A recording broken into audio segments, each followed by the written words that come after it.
So I'm here with my friend Rachel. So hey, Rachel. Hey there. Hey there.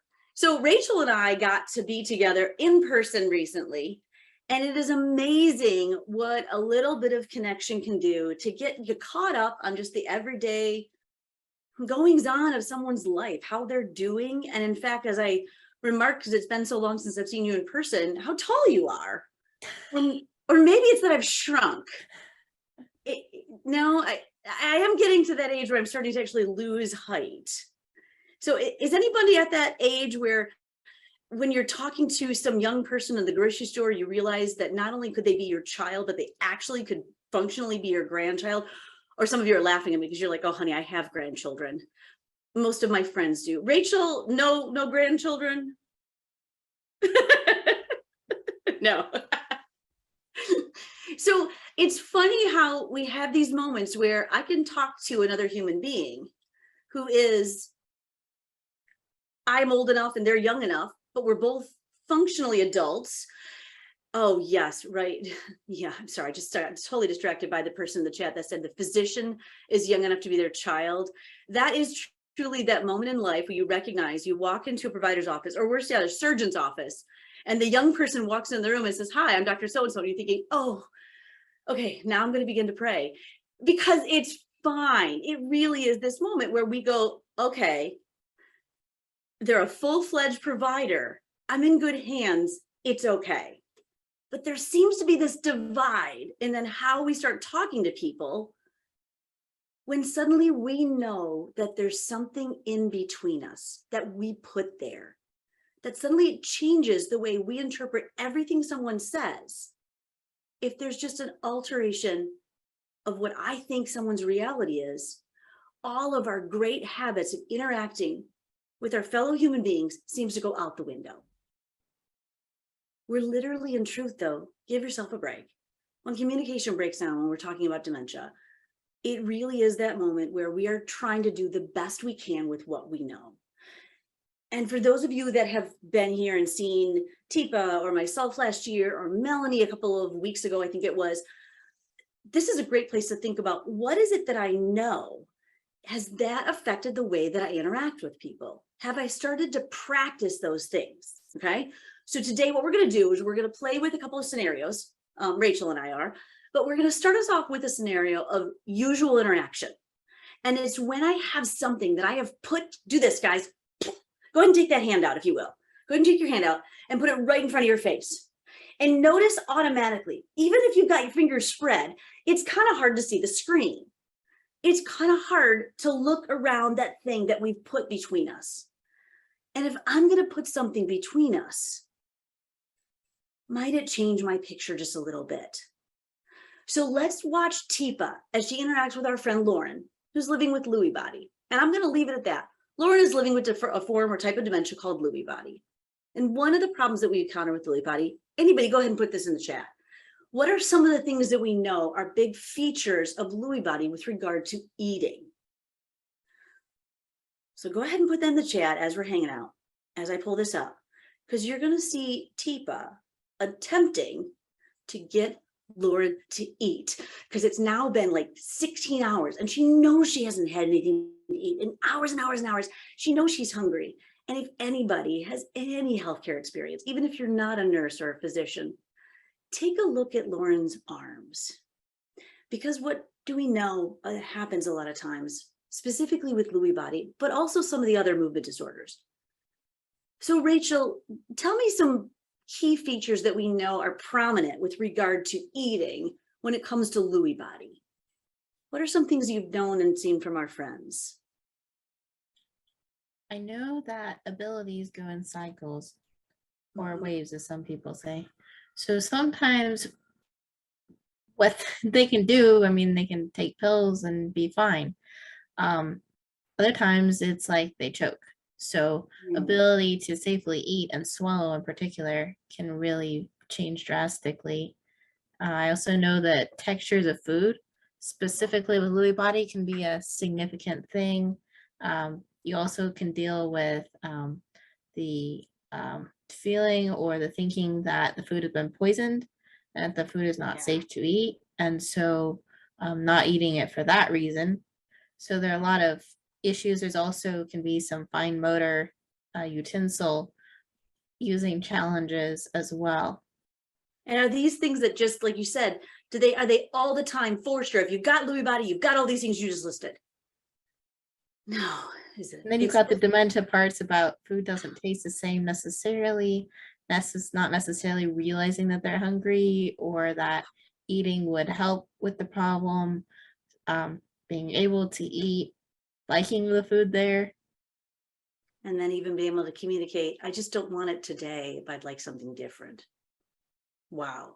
So, boy, Rachel, we listed just in the context of eating. And then even April put something else in the chat with regard to actually that sequencing of actually then pulling the utensil out of their mouth. I mean, this is not something I've ever seen that Lauren's had an issue with, but at the same time, that's a great example of someone with those frontal lobe changes of being able to know I need to put the spoon in my mouth. I actually adjust my tongue, my lips, and my teeth to actually pull the food off of the spoon. And then I actually go ahead in the sequence and then pull the spoon out of my mouth. I may actually start chewing while the utensil is still in my mouth, or just leave it in there. So that whole idea of, is it dementia? Is it Lewy body? Is it a preference? Are they just hanging out with just like a utensil in their mouth? This idea of how is it that then when someone is not eating, for whatever reason it is, what happens to us? Because there's two people in this relationship. And it's not so much that actually I've decided, oh, wow, I'm going to be very, very helpful and simply take that spoon from their mouth, or I'll just be able to give them something to eat, reason and logic with them. So then they eat this because I know that they like it. And then suddenly I found that actually, in fact, I'm doing this. So let's watch Teepa take her agenda, this idea that she knows Lauren is probably hungry and she knows she likes oranges, and she goes ahead and tries to get Lauren to eat. Watch what happens to the relationship here between Lauren and Teepa. And bless Lauren, she lets us do this to her. This retired geriatric psych nurse who knows that the education she can provide people is worth the little bit of trials that we give her, because she knows we're going to go ahead, apologize, and try it a different way. So let's watch and see what happens. See if you notice what happens to the relationship between these two individuals that are just trying to do the right thing. Lauren, hey, it's Teepa. Do you want one of these? Do you want one? You should have one, Lauren. You did, wait, hang on. You didn't have anything. I want you to, Lauren, here, I want you to try this. No. Try it. Here, come here. Can you? No, it's okay. Here, let me open it for you. Lauren, no, you're not going to be safe. Here, come back over here. Sit down. Now, Lauren, you need to try this. Here, come on. If you don't want this, what do you want? Here, try this. This is good. You like oranges. Your sister said you like oranges. That isn't even a proper orange. It is an orange. No, this is Lauren, I need you to stay in the chair. Here, try a bite. Here, try one of these. You'll like it. Here, Lauren, try it. Here, Lauren, look at me. Look at me.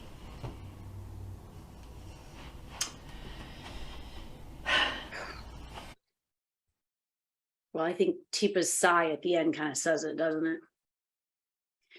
So if you will, take a moment to think about what it is you saw. What did you notice happened between Lauren and Teepa? I mean, in all truth, was it a good agenda? Is it probably likely that Lauren could use something to eat? Yeah, that's kind of not the point, is it? What happened at the end? How did it actually work out? So let's see if we can figure out, what is it, when we start to break it down, what is it about that interaction that really we could start to change? We could start to try to do something new.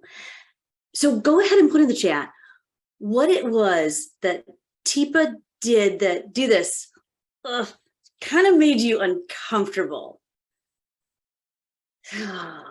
Well, people were saying Lauren was trying to get away from Tipa, and Tipa became frustrated. So there was this distrust. Someone said, well, Tipa should have peeled the orange and given it to her. Grabbed her, kept pushing, pulling on her in Lauren's space and not respected, tried to force things on her, too pushy, too forceful, invaded her space. Tipa was getting in Lauren's bubble. She had no interest and was forcing something on her she didn't want, and it was frustrating. I think that pretty much sums it up. So immediately you guys were recognizing whether it was the emotion words, those feeling words. Oh, here we go. We got more. Oh, go for it. We have aggression. We have violating personal space. Why not eat some of the orange herself, standing above her? Tipa was insistent and used words like should, trying to get Lauren to buy in. She should have given her options. She wasn't listening to her. Oh, I'm hearing tons of hack skills. Okay, so let's break this down from the beginning. What's the first thing that we know Tipa could actually try? And it can be the opposite of what it was you said. Okay, so if you said, for example, she was too pushy or you got in her face. So think about that when Tipa walks up, knowing what you know about PAC, or even if you're new to PAC and you felt it by watching this, where is it that Tipa may actually want to stop when she approaches? How is it that she could remind herself not to get into someone's space? We've done this for about the last 2 years, haven't we? Maybe Yeah. stand at arm's length, stop when the person engages, make a connection first, sit down with her with a plate, We getting have at her level, getting down to her level, taking time to sit down and say hi. Oh, you guys are getting this. This idea, this actually, in truth, this camera that we have serves a beautiful distance for us to think about. So right now, if I went ahead and put my arm stretched out to the camera, I'm about 1 full arm's length away. And my guess is very few of you are sitting like this close to your own computer screen. My camera happens to be right on top of my computer screen. And for some of you right now, I'm a little bit large.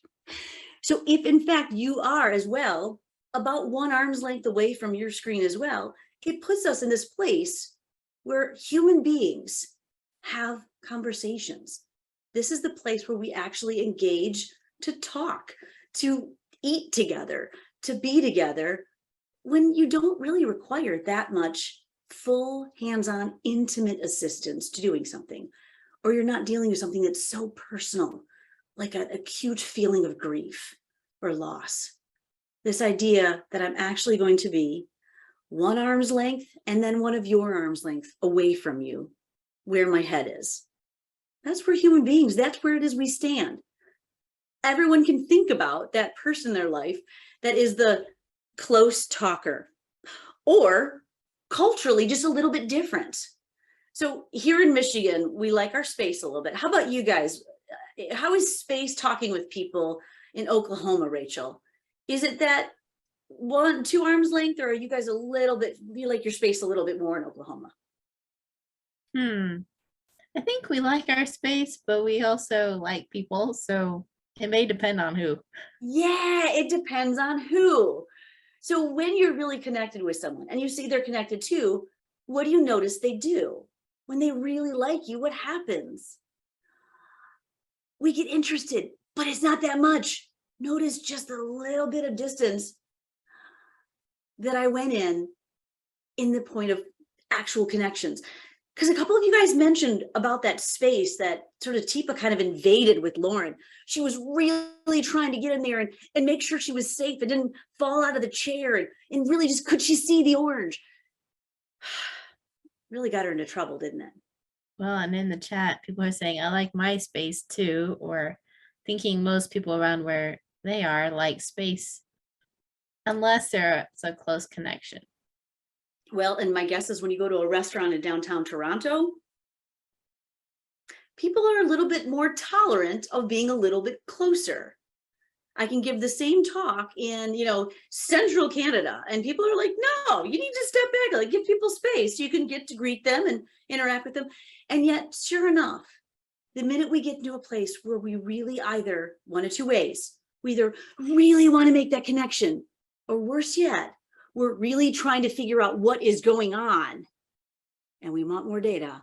Sometimes we end up here. So it's not that we intend to necessarily, is it? So let's watch this. Let's watch a different way. Let's watch Teepa with that idea that she's going to respect space. She's going to do something very, very deliberate that's going to communicate, I trust you, I respect you, and I'm actually going to listen and make sure I've got it right, what it is you're telling me.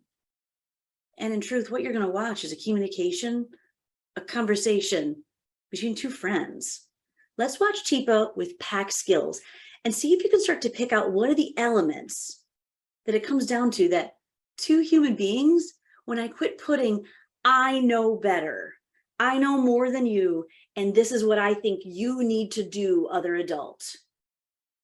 And I tend to get my agenda between our relationship. Let's watch what happens here.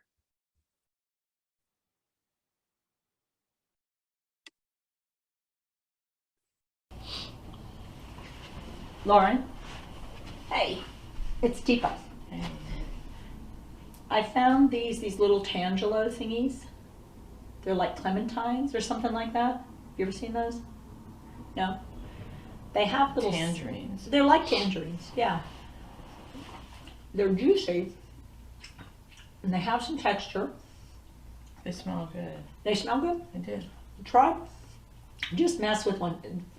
And see if you could taste it. Like if you take it, here, can you hold on to that one for just a second? Like if you take one of it, and if you can use your fingers to like maybe pull it apart a little bit, like that. They're really cool when you open them up. Mm-hmm. Yeah, see if you can get it open. Can you get it? It's really juicy. Okay. There you go. So even before we go any farther than this 1 minute, we're nearly at a minute here of this video. What are you noticing already in the stuff that we talked about? Now, let's acknowledge the elephant in the room. Has Lauren eaten yet? No. In fact, if you look really carefully, you can see even about 30 seconds before this, how do you think Lauren's feeling about that orange or tangelo or tangerine or whatever it actually is? Notice her face. Notice her body. You think she's all that interested in eating that with Teepa yet? Well, people are saying she hasn't eaten, but she's not running away. And she is Ah, interested in it. And she does look like she's becoming more at ease. It's looking more likely that she might eat. yeah, because Teepa had to do a little repair here. I mean, just looking at Lauren's body language, there is some history here. Lauren's not stupid. She has dementia. And she knows when she gets with Teepa, is Teepa likely to try to get her to eat?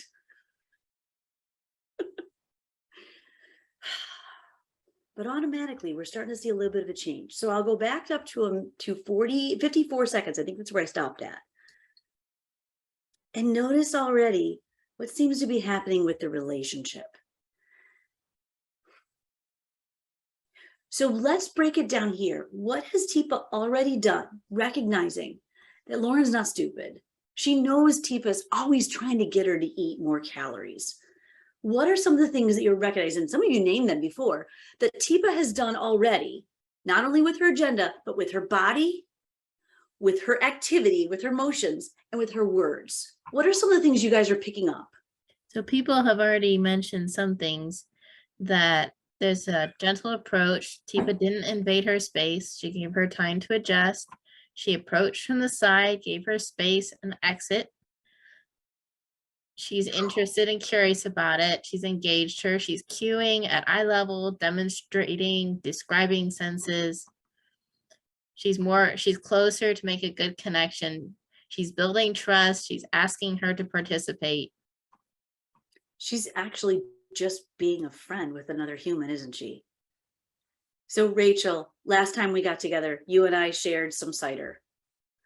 If I really wanted you to have that cider and you didn't want it, what would your expectations be with another adult? I made this, it was a special cider. It was very interesting. Well, thank you, but I'm just not really into cider. Oh, you're not really into cider? Oh, okay. It's a weird one too. I mean, I suppose you kind of gotta like cider. Well, thanks Yeah. though. To this, guys. We gotta let it go. When we're talking about dementia care, there are very few of us in the world that are working in the world of dementia care in pediatrics. There's an understanding when I'm interacting with another adult that I'm interacting with another adult, isn't there? And yet the minute I go into residential care, the minute I presume to know more than you, suddenly I get to say and tell you to do anything you want. And I really have a hard time letting go of what I know is best. And yes, as an adult, I can tell you, my sister, another fellow adult, is perfectly capable, and it's perfectly legal for her to make really dumb decisions. And it's none of my darn business. And I can tell you in my head, I don't say darn. It is none of my damned business. And the reason I say that is we're talking about an amygdala. We're talking about a response that says, I have an agenda and I know better. I really do know better. And actually, there's another layer that makes it even harder, because we've got this place, this is some of us, an oath to say, this is what I'm supposed to do to help you be protected. And yet, are we in agreement of that? Maybe, maybe not. And that's where it comes down to seeing if it is, I can come alongside you with a few more skills, because the reality is Teepa does know some other things that Lauren doesn't, or at least for Lauren's reality, it's not her reality. But if she's not willing to let go of this agenda and recognize that at this moment, what is the likelihood that in the next 15 minutes or even several hours that Lauren is going to pass out or even die because she hasn't eaten? Think about this. It's really our job to take that amygdala that says, it is my damn business, because it feels more than risky. It actually feels dangerous. And to say, no, I've got to pull back and say, whoa, this isn't. Those basic ideas tend to be what gets in the way of our connections and, in truth, our communication. So now we're going to play the rest of the tape. See what happens. Tape, I'm dating myself. Play the rest of the video. And actually see if you can figure out what are the words that Teepa's using here. How is she using that cadence, that rhythmic back and forth, the interaction between herself and another fellow adult to change the outcome of this? Let's watch.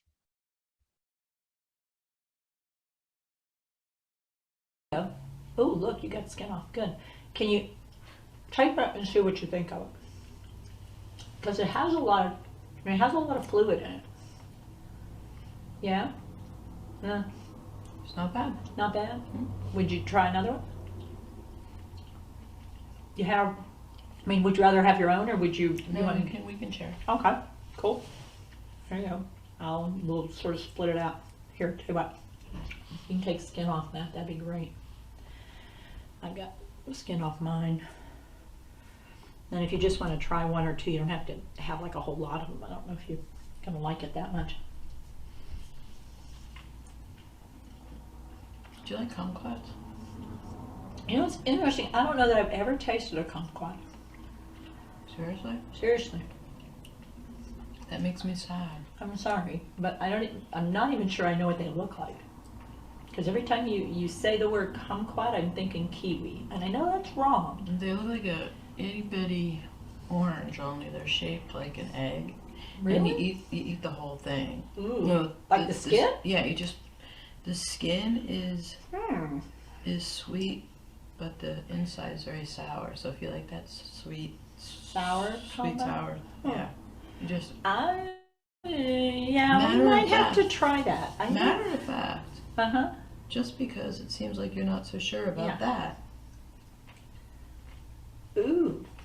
Oh, Lord. I'm not sure we could eat the same thing after that. I mean, I can eat. It's where all the good stuff is. Okay. But I gotta say, kumquat is way better. Yeah, this is not my favorite. But yeah, I'll take one of those parts. Thanks. You don't You want to have another one? Yeah. Let's have the insides, not the outsides. That sounds like the best strategy to me. I mean, you're adventurous. Your food choices sadden me. I know. Well, yours are always interesting. One more? Cheers.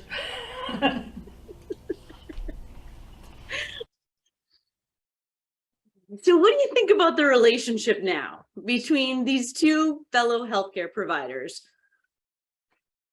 Kind of different, isn't it? Friendship. Yeah. And they both have a sense of humor. They really do. You also saw a little amygdala on Tipa's part. Not a big one, because she assessed the risk. What was it that Lauren ate? Did you guys see that? The skin. The orange peel. Yeah, she had the skin of the orange. Tipa went so far as to go, okay, well, it's not going to kill her. That's going to taste like crap. And I think, I've seen this video several times. I think actually Tipa went ahead and said, okay, I'll try it, and ate a little bit of the skin as well. That's when she said, yeah, I don't think I like this. So it was two adults eating orange together. Does it matter anymore that one happens to know exactly the number of hours and probably in truth the number of calories that Lauren has eaten in the past 24 hours? Does that even matter anymore? The outcome changes a little bit when we start to change our approach. Now, I'm not going to spend a ton of time going into some of these basics, these ideas of that stopping at 6 feet, giving visuals within the visual range. You can see this in the camera, the way that I can actually offer my hand in greeting, so I can actually come alongside. And maybe, as somebody put in the chat earlier, hand under hand as your abilities are starting to change. Those are the PPA, the positive physical approach, that you may have seen several times. I want to talk a little bit differently today, to think about this idea of how it is we start to look at where we find bits of communication other than language. But before we leave language, I want to let you know that, of course, we have slides. We use them as handouts.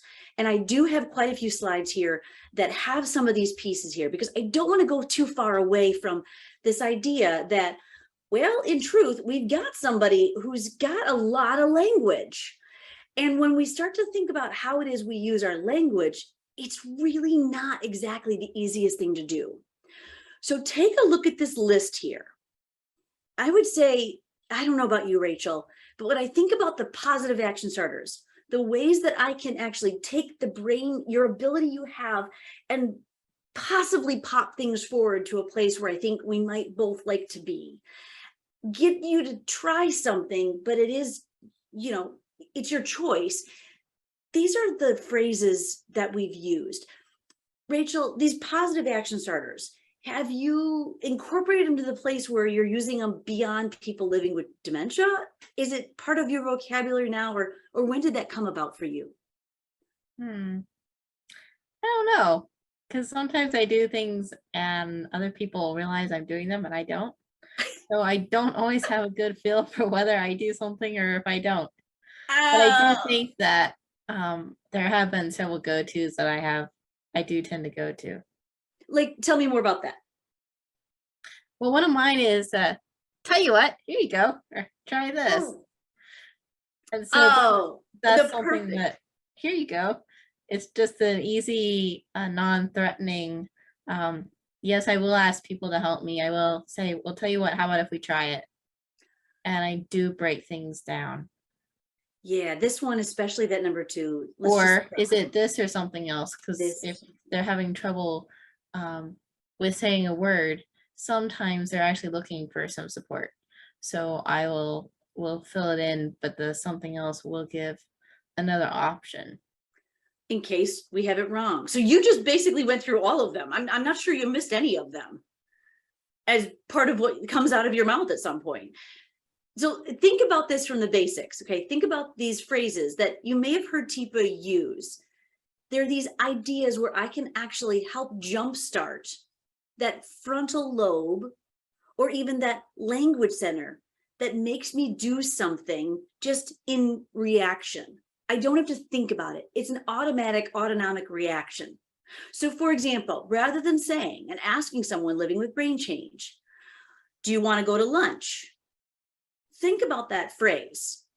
Do you want to try this orange? What do you think Lauren's response would have been to that?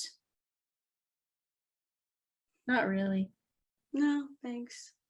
I'm good. Not really. No. Why? Why is it that the brain automatically goes to this place of no, thank you, or a no? That refusal, as we call it in nursing care, this idea that thinking about what that takes. Do you want to go to lunch? You walk into someone's room and they're sitting there. You know they haven't eaten in a while. You know they might be hungry. And in fact, you're pretty sure that they can smell the lunch, maybe even from their room. But in truth, when I ask you, do you want to go to lunch? What does that require you to do? Just in that question alone. Do you want to go to lunch? I've got to automatically think, okay, do I want to go to lunch? Do I understand that phrase? Then I've got to figure out, do this assessment all over my body to figure out, am I hungry? Well, if I'm hungry, I know that sometimes I eat when I'm not hungry. I got to tell you that, especially in COVID, things have changed a little bit. Sometimes I eat when I'm not hungry. So when is the last time I've eaten? Oh, shoot, that's another part of the brain. Now, okay, so let's say all that happens and it works. Now I got to figure out, okay, lunch. Where is it they're talking about? What do I have to do? I've got to actually move from this place because there's nothing in this room here that tells me it's a lunch area. I've got to think about adjusting my feet, putting my hands on the armchair, leaning forward, standing up, and then I got to figure out, where's lunch? And we're talking about somebody with big brain changes here. So in lieu of, do you want to? What's our go-to phrase, Rachel, that we find tends to work for people with a brain, regardless of dementia? Well, I'm going to throw a curveball at you, Beth, and I'm going to Okay. say, I think it depends on the person. I love it. So tell me more about that. It depends on the person. Depending on who I'm talking about, I would usually know something about them or know them, and so I would tend to do things a certain way with them. So if you're like, hey Beth, guess what? Lunchtime, Hey, what? come with me. Oh, cool. Now, has Rachel said anything about lunch? Let's think about this, Rowan. The little that you know about me. If in fact you weren't even at the one last year, or you don't even remember that I did something last year with you all. What happened when Rachel said, hey Beth, what were the things that I did? What did I show you? And what did I do with my body? What did I do with my voice that showed you Rachel had me?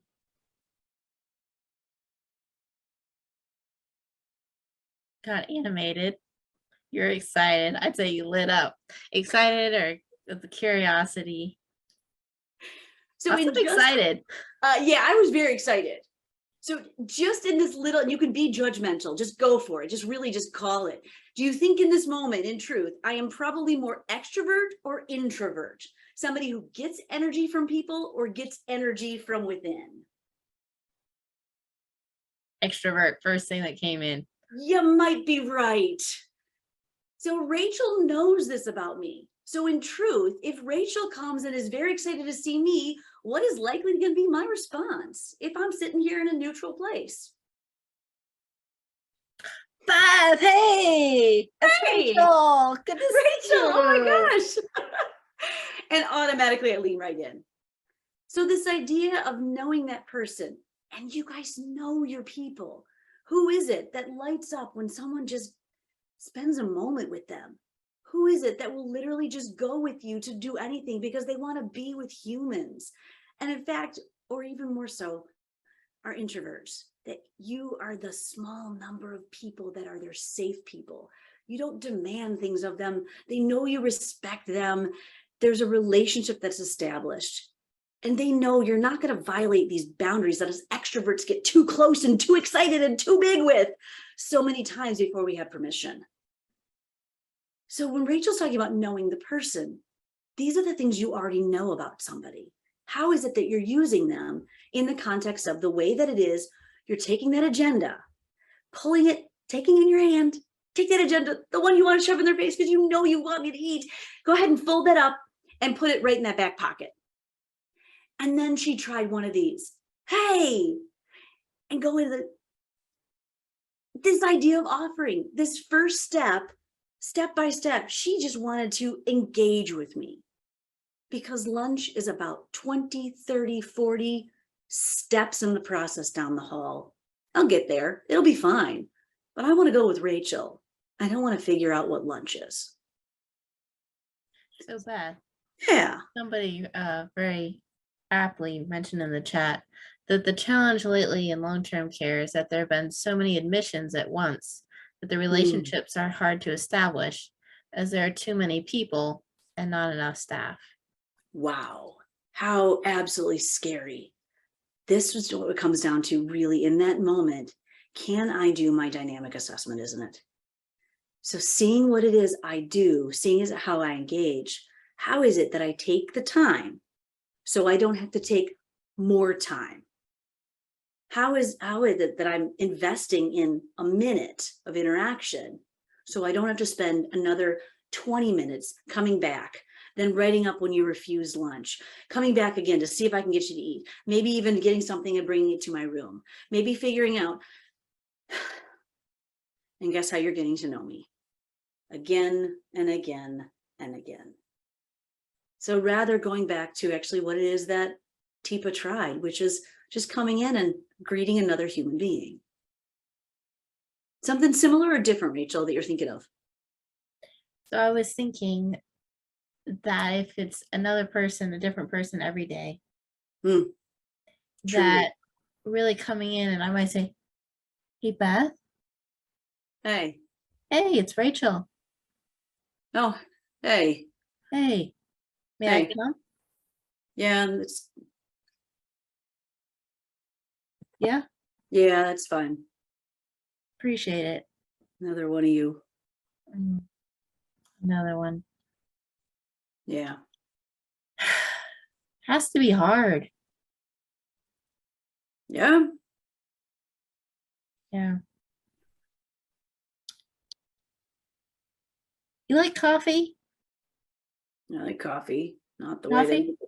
way they make it here. Do you put stuff in it? Well, yeah. Sugar? No. Oh, no. Oh, good. Cream? I like cream. A lot or a little? I like a little coffee with my cream. Tell you what, if I'm gonna drink you- coffee, that's how I do it. That's how you do it? Tell you what, you come with me. That you know where that cream is, that not the little Not stupid. the little ones. I know where the big one is. You know where the big one is here? And we can pour as much as we want. Okay, don't tell that other lady then.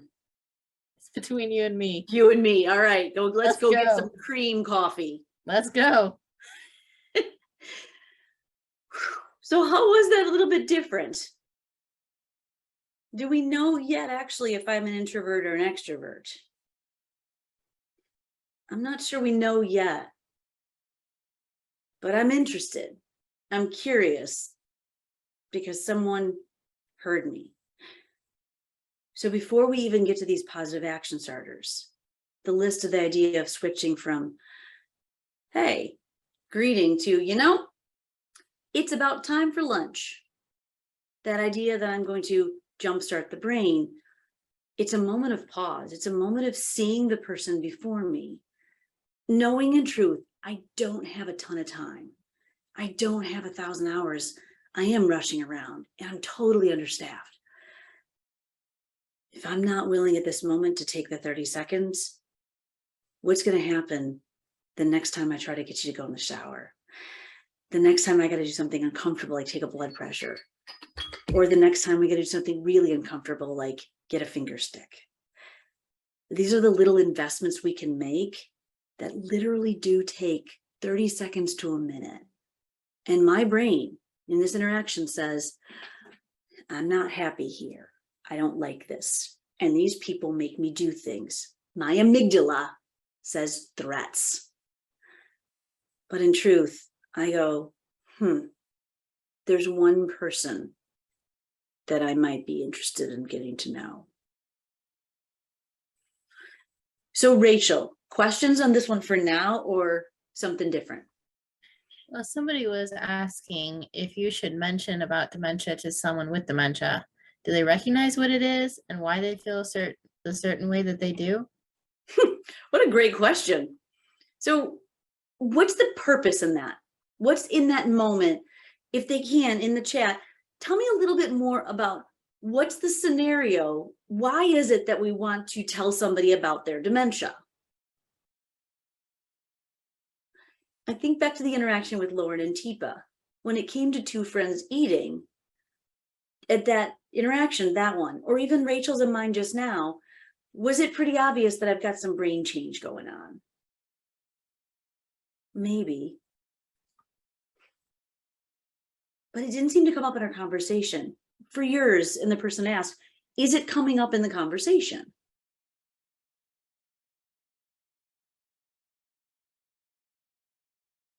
Oh, they ask, what is wrong with me? Ooh, wow. So let's play with that one, Rachel. Because this gets at another incredible skill that you may have not even noticed Rachel was doing. So Rachel and I were interacting, and each time that I gave her something, she gave it back in the form of a question. It was subtle because she's very, very skilled at it, and she was really paying attention to me. So any more details on that before we try that role play? Well, we have several different people sharing about their specific situation. So it's feeling abandoned, not realizing why they're forgetting things, feeling like they must be crazy. So those kind of all under the similar, I don't understand what's wrong with me. I must be going crazy, that sort of idea. Wow. So what do we notice automatically? And this does come down to communication. One of the key features we've got to figure out when we're interacting with someone, if we're hoping to meet their needs and actually also then meet our needs together, bring us together in a relationship. So as we saw there, Teepa and Lauren are actually eating together. Teepa's got to be really willing to not only recognize what unmet need that Lauren may be aware of or may not be aware of, hunger, but she's got to first see what's Lauren's agenda. What is it that Lauren wants? What is Lauren's unmet need at that moment, if anything? Only then are they going to be able to get together. So I want you to go take a look at this. So thinking about your person, I love that example. I want you to take a look at this list here. And I'm going to run through these really quickly, and then we'll try a couple of those scenarios, getting to that piece of communication, that place where I can actually figure out in a pattern of interaction that we do with all human beings that have verbal behavior. And I'll tell you, we do this well with all human beings, regardless of whether or not they have verbal abilities, because I do have communication.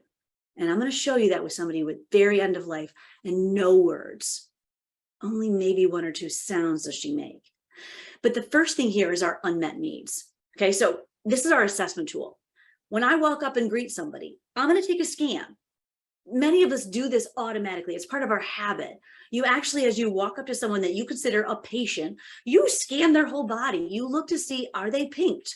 Are their lips a color they shouldn't be? How does their skin look in terms of hydration? All the time that you're interacting with them, and it may just be a greeting in the hall. You observe, you're doing this, your amygdala is saying, what is risky looking? What smells risky? What sounds risky? You're using all of your senses to take in data to figure out this unmet need. These are the pieces that if you're not a nurse, or maybe some of these I don't necessarily articulate in a very systematic way, that I can figure out regardless of whether or not the language matches what I think someone's actually feeling. That's where we tend to get confused. These are our assessments. So everybody get out your hands, because luckily there's 10 of them.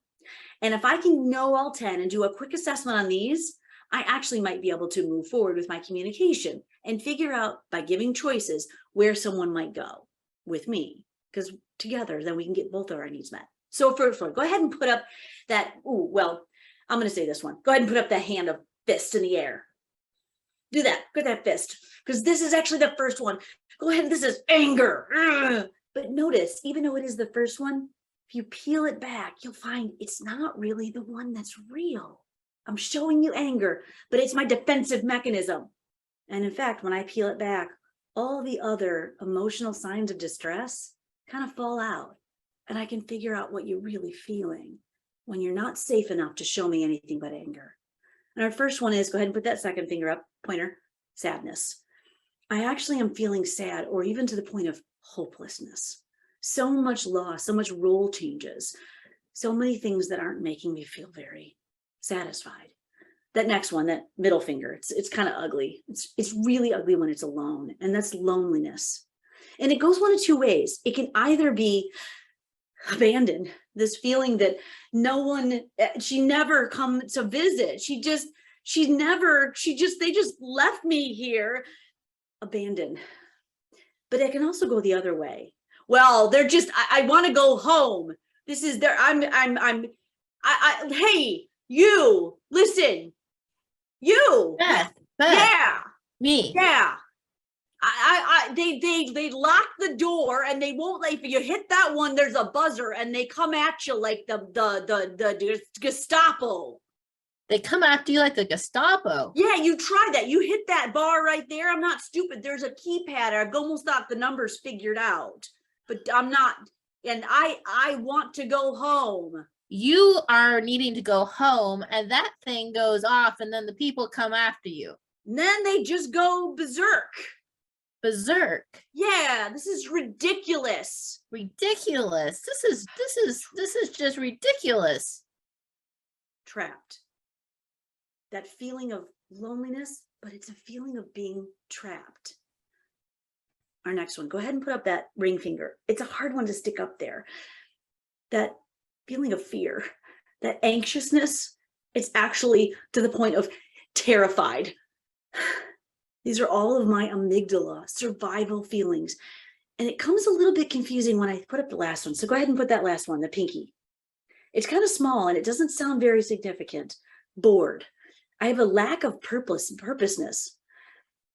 But in truth, if you think about these as the signs of emotional distress, of unmet needs, the needs that I need to get met to survive, if in fact someone has an absolute feeling of useless, what will happen to them eventually?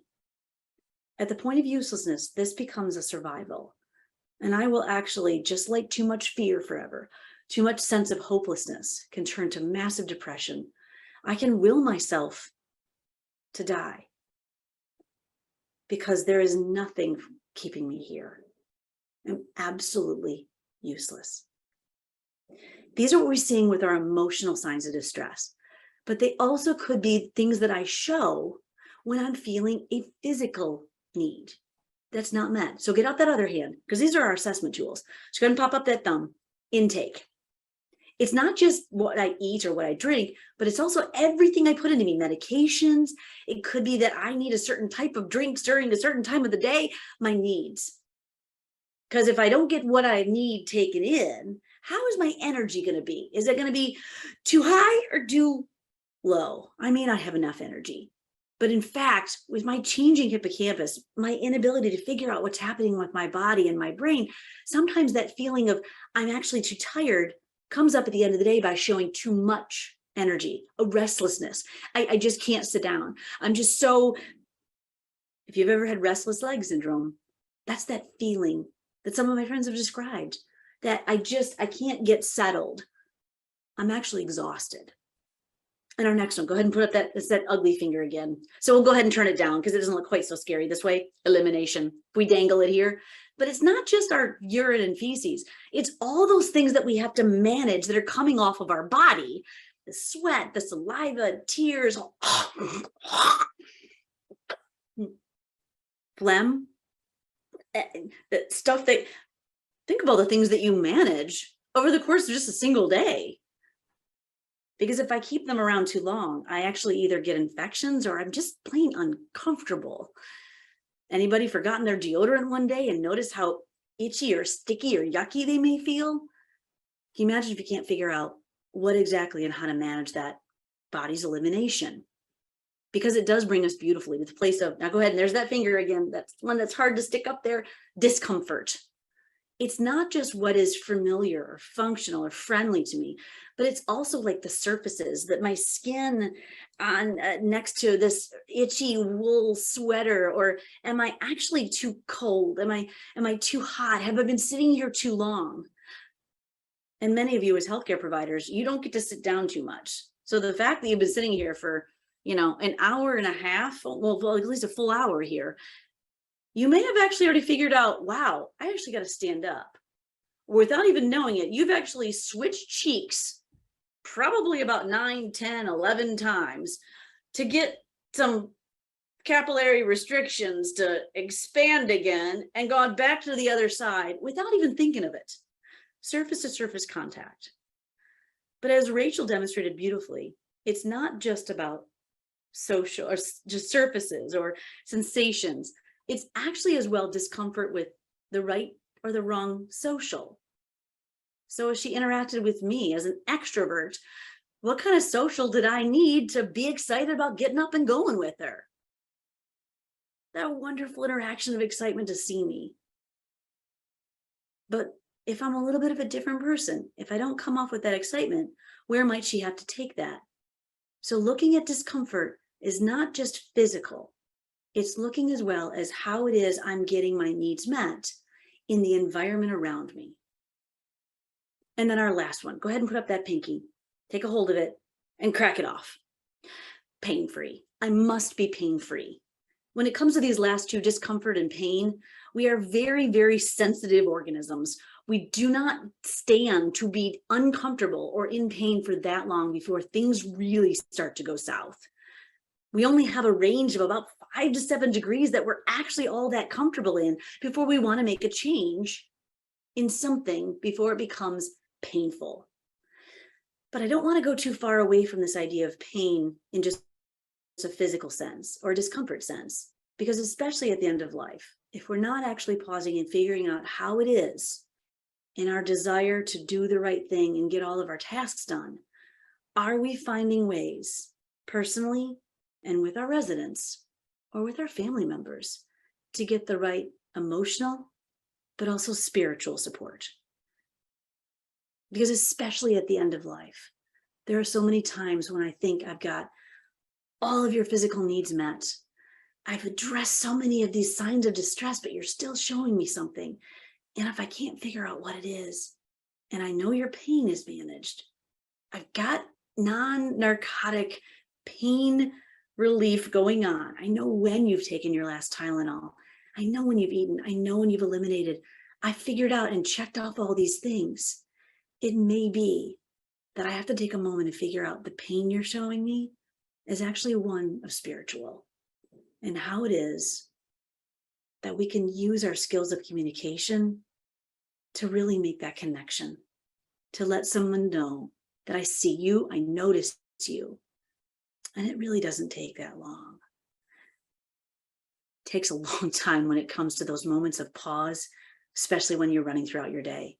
Because my guess is if you actually sat down over the course of your day in any given moment, did your 5 signs of distress and your 5 physical needs, how many of you actually go to the bathroom more than once or even at all over the course of a shift? How many of you guys eat the foods your body needs to keep your energy where it is? Or how many of us are living on hydration that's an artificial energy upper to make it through our day? These last 2 years are not something that we can take lightly. They really are moments to say, wow, how fueled up am I? Because the bottom line is there's been a lot of moments where I felt completely and absolutely hopeless over the course of the last year. So this is a moment where we've got to figure out, if I can think of just one thing I take away when I come up to someone, having and practicing these 5 physical and these 5 signs of emotional distress to figure out where it is I can make a connection. Does the language at that point really matter? Or is that something I can actually let go of? I want us to watch someone, and you'll see in a moment where Teepa is interacting with a woman who doesn't have language.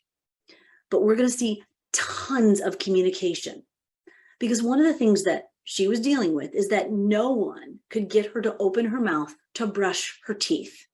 Now, I don't know about you, but what's the sensation? What is the unmet need you feel when you have gone, let's say you forgot to brush your teeth in the morning, you've gone all the way through work, and then you came home and you still kept running, and then you made dinner, and then suddenly towards the end of the evening, you're like, what is the sensation on my teeth? How is it that you can actually go to the place of true discomfort when it comes to not brushing your teeth? And how many of our residents in long-term care, especially towards the end of the disease process, go days without someone being able to get them to brush their teeth?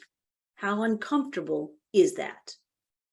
Now, the problem is brushing your teeth is not the most comfortable act in and of itself. But I want you to watch Edna and Teepa. And she uses what we know and what many of you seen as hand underhand, but it's modified. She's working with Edna to see if she can figure out, based on where Edna's abilities are, how she can pause, prompt, and wait to see if Edna can open her mouth and get her teeth brushed. Because in truth, when she does this, it's amazing. Because you can see it. I'm going to try to find the pause. You can truly see this pearl emerge from this trapped body as her brain's changing, and see this gorgeous woman that is there. Let's watch Teepa and Edna as Teepa's figured out that this woman might be feeling a bit uncomfortable because no one's been able to brush her teeth. This side. We're going to start with this side. And I know it's not the most comfortable thing, is it? Let me go to the other side and see if... Okay, so already we're 16 seconds in, and Teepa's figured out this is not working for Edna. So I'm going to back that up.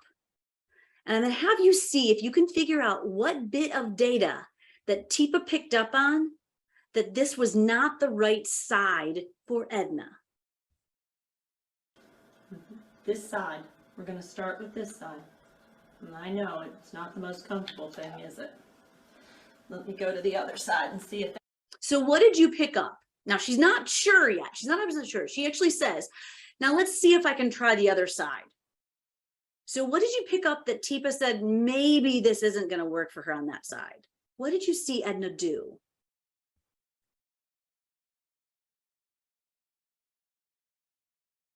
It's not the most comfortable thing, is it?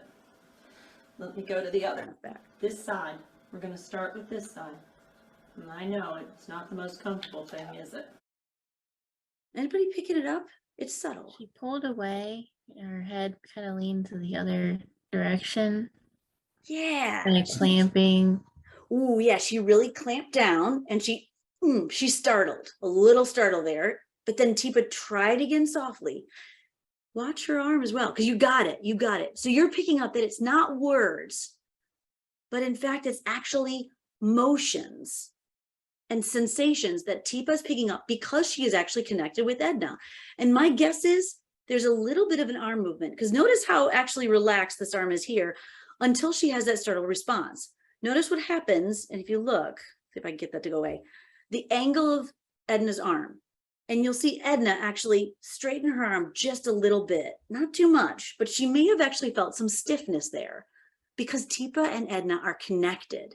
They've got more points of information going on. This side. And I know it's not the most comfortable thing, is it? Let me go to the other side and see if that works better. Let's try the other side. Okay, we're going to try over here. Here we go. So she got connected again. That hand under hand, but it's modified. Notice where Teepa put Edna's hand to ride along with her. Here we go. Let's brush. Ah. I know. Here you go. I know. Okay, now I want you guys to do this with Edna. And then any nurses out there, any speech path, any therapy, anybody that's got a lot of experience here, Tell me what reflex that Edna's actually showing you that she's giving it a whirl. Anything so far, Rachel, that they're picking up?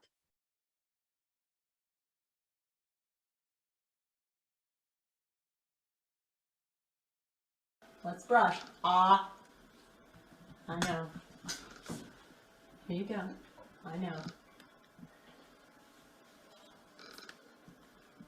Edna, let's brush your teeth. Here you go. Got it? Open. Ah. Open. That's it. You got it. Yeah. Perfect. Yes! Now, is it a fun task? Is this something that Edna likes?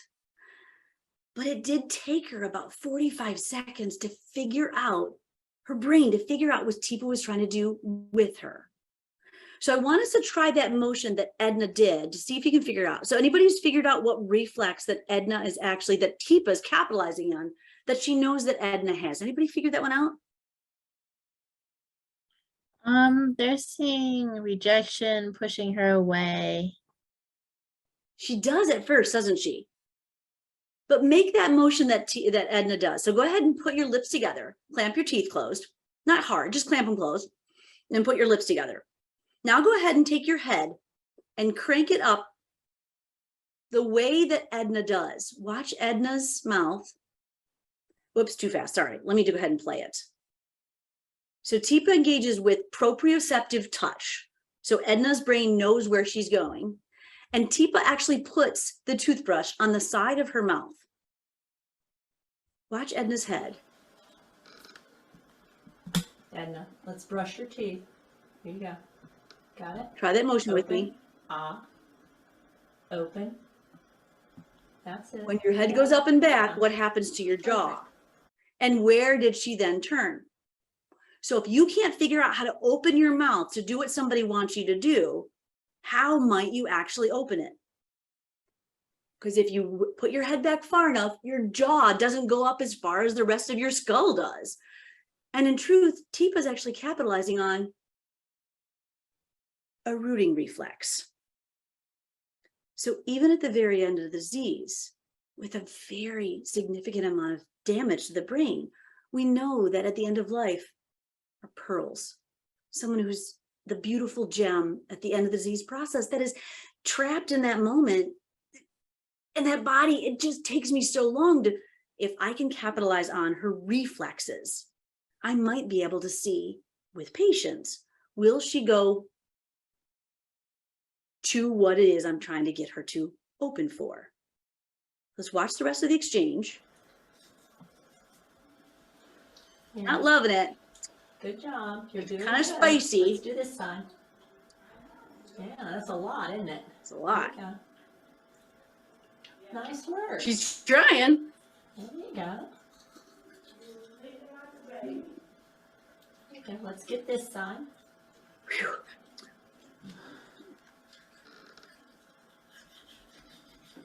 She's trying. Nice job, Edna.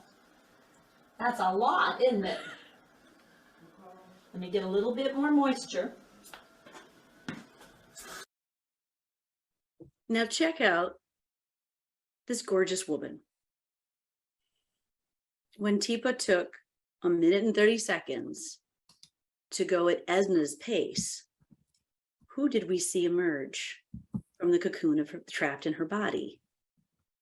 But this woman who's actually able to open her eyes and see Teepa.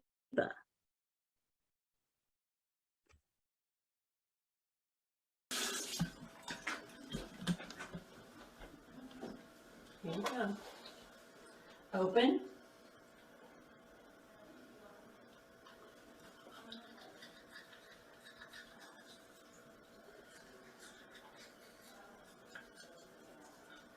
There you go.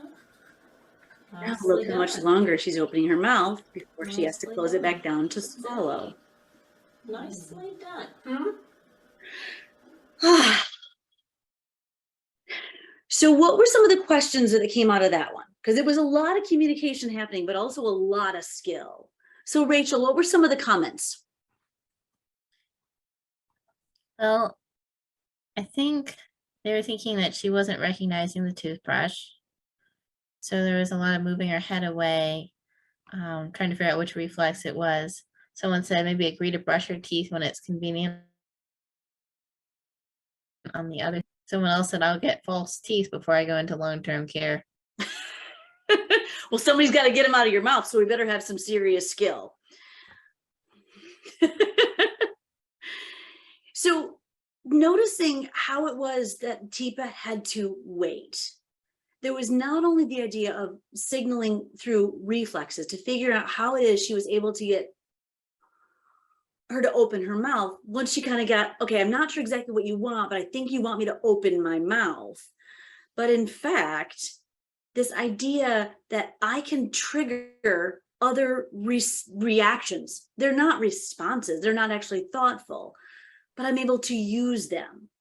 So who in your facilities knows a ton about and had to learn at some point the different reflexes that we actually have? What are the reflexes that we know about? We know about rooting reflex on the side of the cheek.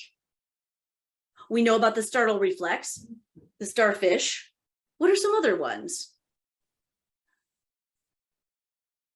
The ones we can actually use.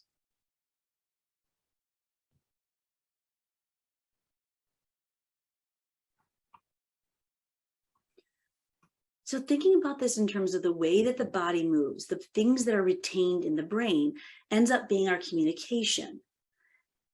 But at the end of the day, Teepa remained curious. When it looked like she really was actually clamping down more, and she wasn't actually doing that, she was pulling away differently than it is the, I'm trying to open my mouth reaction. Then she said, that's the place where I've got to flip sides. I'm going to see if maybe I get a little bit more of a reaction with reflexes that I'm looking for on the other side. It's really complicated, this idea, and I'm going to back it up here. So just so we know, Teepa was actually using not only the reflexes that were here, but other retained abilities in the brain in that sensory motor strip, specifically with hand under hand. I keep calling it modified hand under hand. So for those of you that don't know Teepa, I want to go ahead and show a quick what exactly is just straight up hand under hand, because all that Edna was doing at the end was kind of riding along. She placed her hand on the top of her arm. So then Teepa, as she moved, Edna could actually feel what she's going to do. But even more so, she went ahead and did proprioceptive touch. She did firm pressure to a joint. You're going to see that same proprioceptive touch when we look at it in this very straightforward form of hand under hand. This is with Miss Lucille in eating. There you go. It was so hard to her mouth that big. Yum. It's because her hand is coming to her mouth versus you poking her in the mouth with your spoon. And her brain going, whoa, what's that? Oh, wait a minute. Oh, okay. Yeah. Oh, it's okay. And this is like, oh, okay, I'm eating. Got it. That's pretty easy once I know what it is. Here you go.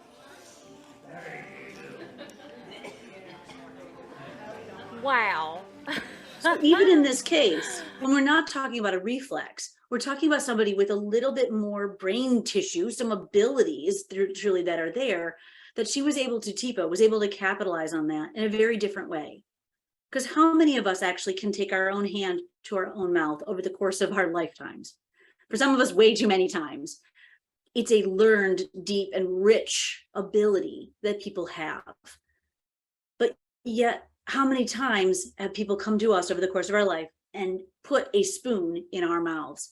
It's a very awkward sense. We're actually asking somebody with a dying brain to do something that they've rarely done in their entire lives. But you'll also see as well the proprioceptive touch here. As her hand is underneath holding that bowl of chili, she's actually resting with Miss Lucille's elbow. So I just wanted to touch on that, and I can give folks the link to actually see this video again, because you can see here very specifically the way that Teepa's positioning herself. Her elbow is underneath Miss Lucille's. So I want to pause here. Not only what does this have to do with communication, we're really broadening that idea of that, does communication only have to happen through language? And those are those pieces we talked about, those positive action starters, to make sure I'm communicating what's happening. But we also can't forget this idea of physical communication. When I can figure out what signs of distress are you showing me and what those may be covering up for physical unmet needs. That's when I can get curious and become a detective rather than have my own agenda. But I also want to pause here for questions. So Rachel, were there ones that come up in the chat that was a little bit relevant to this, or are they ones that we need to really address on a total pause moment? Now you're getting a lot of questions. I thought maybe it would be worthwhile to pause. Yeah. So one person was asking that, how do you explain dementia to a family? Oh, wow. And we don't have supportive family members. And so basically what happens is the grandfather ends up sleeping because every time he asks a question or asks repeated, they basically kind of yell at him and then the tension increases. But then when he sleeps too much, then he's awake at night. So the tension just keeps building whichever way. So that's one question. This is where it really becomes that, can I get to a place where I might be able to try something first? So I'm assuming in this situation, the grandfather is someone that is a resident, or is this a home care situation? That would be my question. Because it kind of changes how much time you have to try. This one sounds like a family situation. Sounds more like family situation. So this idea, boy, it even gets more complicated. Sometimes when we're interacting with our own family members, I tend to make big assumptions. I mean, I gotta tell you, I'm not sure that lack of words is something my husband will ever describe me as having. So if I have dementia, how many times might I be asking him questions? How insane might I drive him in my desire to figure out not only to engage with him, but to engage in my world? I'm going to have a lot of language and I'm going to be asking 1,000 questions. So our first place is to let's take a pause and figure out, okay, how am I getting myself to a place where I'm going to be at the best I can be before I even try anything? This isn't just family members, but each one of us. We're looking at a whole bunch of different skills here, whether it's our verbal skills of positive action starters or trying a whole different physical supportive approach to help someone guide and help them actually and assist with rather than doing to them with hand under hand. Am I at a place where I can have all of my needs met as much as I can and be willing and open to try something, but recognize, now go ahead and do this, take your hands, and actually be going, okay, that didn't work. I'm going to let that one go, but I'm not giving up. I'm getting curious.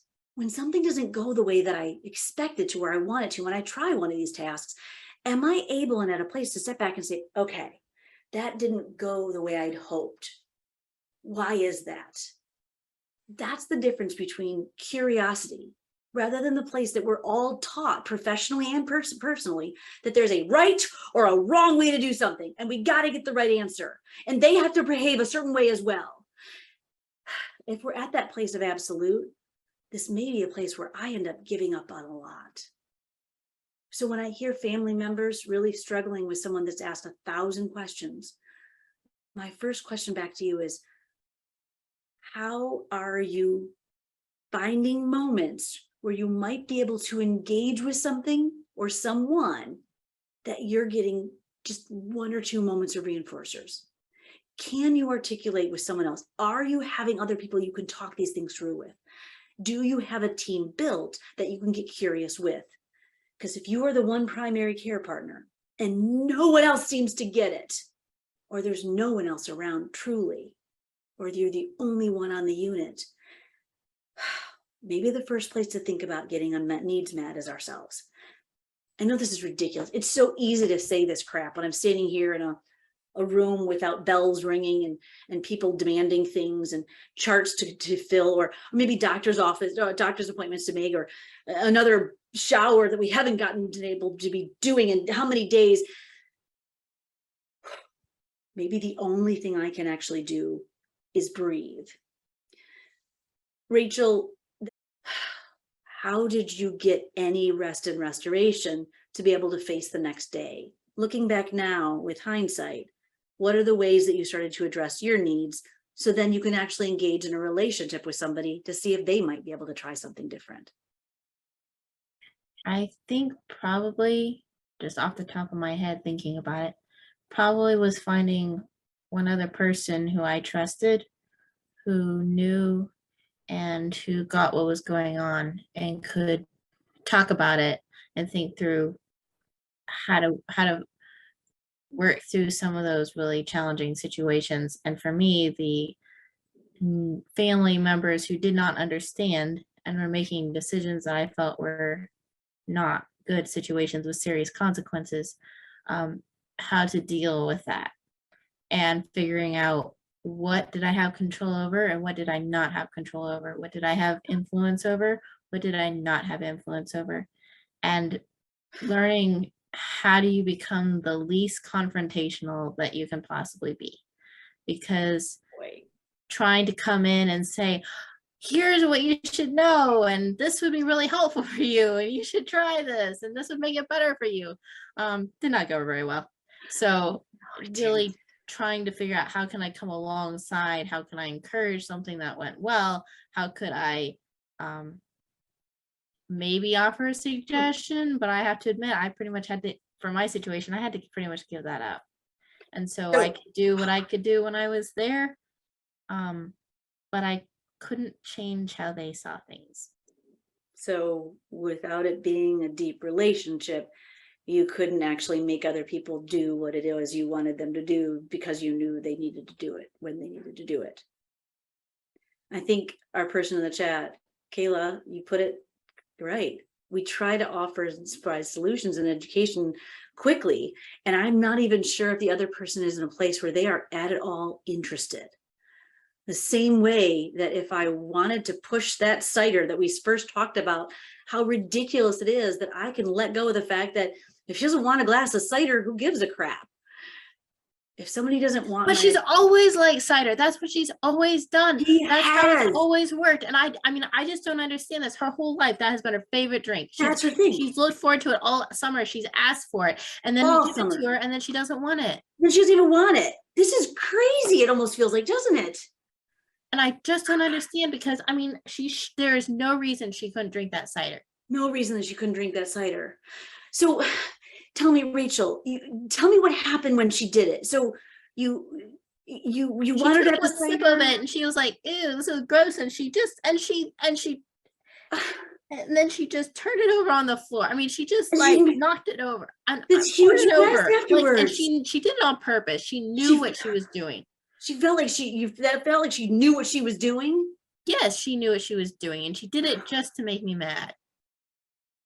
That's got to be absolutely exhausting. You were just trying to do something nice too. Well, I was, because she loves it, and she's been asking for it, and then I give it to her, and then look what she does. Every time I do something nice, this is what happens. Every time is nice. She was never like this before, was she? No, she wasn't, but now she is. She's changed, hasn't she? Well, she's not nice anymore, and I'm not going to do anything nice for her anymore, because this is how she treats me. That's how she treats you. It's not even, you just feel like it's not even worth it. So much feels like it's been lost, hasn't it?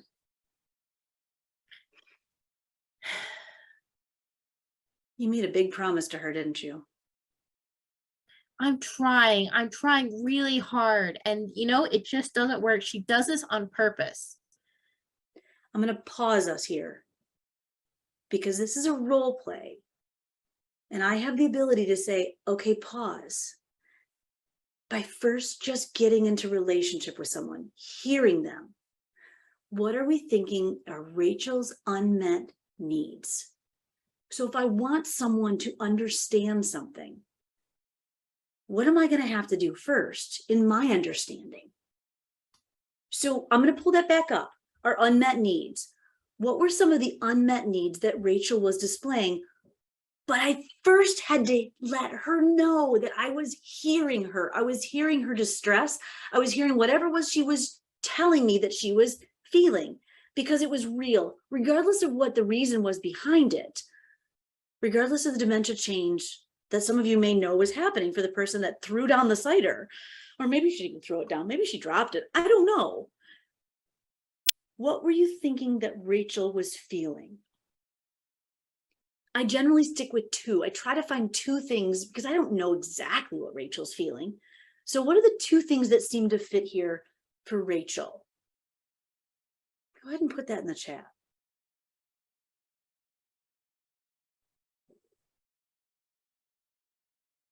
Sad and useless, helpless, scared, angry. Oh, wow. One could make the argument for any of those, couldn't they?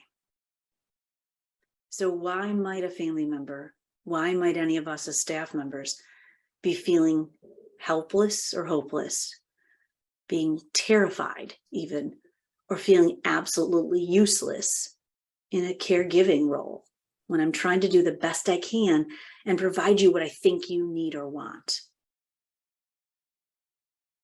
So how then can I take that moment, because it's a pattern of communication we've used, and see if I can explore to figure out what it is that Rachel's feeling? Because only then can I maybe able to offer, with a positive action starter, a possibility of something where she's, if I think there's a lack of knowledge or awareness, or maybe it's approach, a skill, that Rachel actually is going to know that I respect her enough and I respect her feelings enough and how hard she's trying, that she actually gives me permission to have a conversation. But it's really just respecting this human being to begin with. So let's back it up. And I want us to see the pattern first. And this comes down to our communication skill. This idea that I'm going to take the time truly to reflect, because Rachel gave me a lot of words and they had tons of meaning. But she first came with anger, didn't she? And that was covering up what I was trying to figure out what the heck the rest of the unmet needs were. Because until I figure out what Rachel actually wants, is she going to take anything from me? So Rachel, go ahead. Oh, I know, so hard to get back in that place of anger. So Beth, I'm wondering about switching a little bit on you. Yeah. There was a situation, somebody said that there's someone living with dementia who is very insistent on getting his driver's license. So I wondered about switching so that situation. So I will be caring, but I'm going to switch situations if that's okay. Okay, so go with it then. I have tried and tried, and I've tried to explain to him why he can't drive, and he insists. He just says if he talked to the doctor's the one that said he couldn't do it. We've gone to the doctor. He agrees when we go to the doctor, and he comes back and he blames me for it. And I just don't understand. I mean, you can't have people driving. And I don't know why he doesn't get it. And he goes over and over and over and over. Over and over. He can't. I don't know what to do. I mean, I've tried everything. I've tried being sorry for him. I've listened to him. Like he tells every time I go over and over and over again. And he doesn't get it, does he? No, he doesn't get it. He doesn't get it at all. Help him. No, you feel like you can't help him at all. But I don't know why to even go be with him, because every time I go, that's all I hear about all the time. Every time is just the stupid license, and he comes right at you with it. Every time. Wow. If I just had my license, I could do. If I just had my license, I just need to get my doctor to get it. I don't know what to do. Do I just tell him, that's the one Dad, thing. You have dementia. You can't do this. He doesn't even get that, does he? No, he thinks he's fine. He's not fine. He's not. No, I mean, so okay. So and then when he you blames go in me there, for it. He blames you. It's all my fault. If I would just do this, then it would be fine. And I don't know what to do. So the minute you walk in there, he comes at you, right at you, and says, hey, if you would just give me I can't find my driver's license. If you just go to take me to the doctor, all you have to do is take me to the doctor. Just take me to the doctor and I get my driver's license and I'd be fine. And why would you take me to the driver's license? Why didn't you do that? You just don't care about me. You're all and on and on and on. On and on and on. Oh my God. That's exhausting. I can't imagine you even want to go in. Well, I don't. And that's the thing, because I don't know what to do anymore. You don't even know what to do, but you know you got to be there. I try. Okay, so Rachel, are you looking to figure out how to respond immediately, or to better understand what it is your dad is looking to what's going on? What do I tell him? I mean, I don't even know what you tell him. Do I just tell him straight out? You know, the doctor's the one that took it away, and he said you had dementia and you can't drive anymore. But that seems, now, is that something you've tried before? You've tried to tell him, Dad, you have dementia? I don't know. I've tried everything. I feel like you tried everything. Okay. And when he does this, it doesn't Nothing matter. It works. comes Nothing back. works. Nothing works. Nothing works. Okay. So it sounds like you're looking for some other way to sort of like, to figure out, if I'm not getting through to him, I've got to figure out how it is that I'm actually going to have a conversation. It doesn't involve the driver's license, but he doesn't get off of it. No, he doesn't. Like he goes back and back and back. goes Like back you to it. can't distract him. They're like, distract him. Well, you can't distract him because he keeps saying, well, give Distract me the him. driver's license. I love that one. Just distract him, right? Or So redirect or whatever it is that they say. Yeah. I don't know. Or redirect. Yeah. It's like, you've probably tried that 1,000 times. Well, he just won't. No, he won't. Refuses. So he won't. So it sounds like for him, he has to talk about this driver's license when he sees you. Is that going to change? Well, it's not just me. I just get the brunt of it. But I mean, he You does it do. to everybody. It's like, well, can you take me to get the driver's license? Can you take? He's telling Everyone's sick everybody. and tired of this, and then And then you're back to square one. and nobody can do it. So let me pause right here. So what we've done automatically, all that we've done is had a conversation. What have you noticed about Rachel's energy? Her distress, her anger, her frustration. What has happened to her energy level? Because we've been at it for at least a minute. Did she escalate? She did a couple of times, didn't she? But then it came down just a little bit. She had a lot of negative energy, didn't she? So we automatically are thinking as is the daughter, that truly she went from a place of absolute tons of energy and giving it to me and telling me in this pressured speech. And the thing I had to do is notice what we saw Teepa do immediately with Lauren. Come alongside and physically show someone that we get it. Whose words did I use again and again and again until Rachel's pattern of speech slowed just a little bit? It's called our reflection. I'm taking what I think are the key words and giving it back to her. So in a form of a question. So go ahead and give me a statement with a little bit of energy that you had for your dad. So your dad comes at you. So try that one again, and we'll do it as a slower time this time so you can hear. She's going to give me a strong statement and going to show me how she feels. And I'm going to reflect it back in the form of do that, guys, question. Because you're right. I'm seeing in the chat that she's exhausted. She's drained. She's lost. And yet when she first came to me, I didn't pick up somebody that was drained. She was showing me a lot of revved up energy because she's got nothing left. And she's so distressed, isn't she? So Rachel, bring that. I've tried and tried. I don't know what else to do. I don't You know don't know what else to I don't do. know. Nothing works. You try. Nothing works. Reflecting don't individual know. words and showing. First place I've got to be. And even as I'm trying so hard, I'm trying to look and trying to get enough data, but I've got to make sure that I'm in supportive stance. Because the minute I get too involved and too with her, I may end up here as I'm trying to fix the situation. And notice automatically what this does to the brain. And especially if someone is really distressing us, I'm actually going to get right here because my brain says, oh boy, I don't know if this reflection crap that Beth and Rachel did is actually going to work.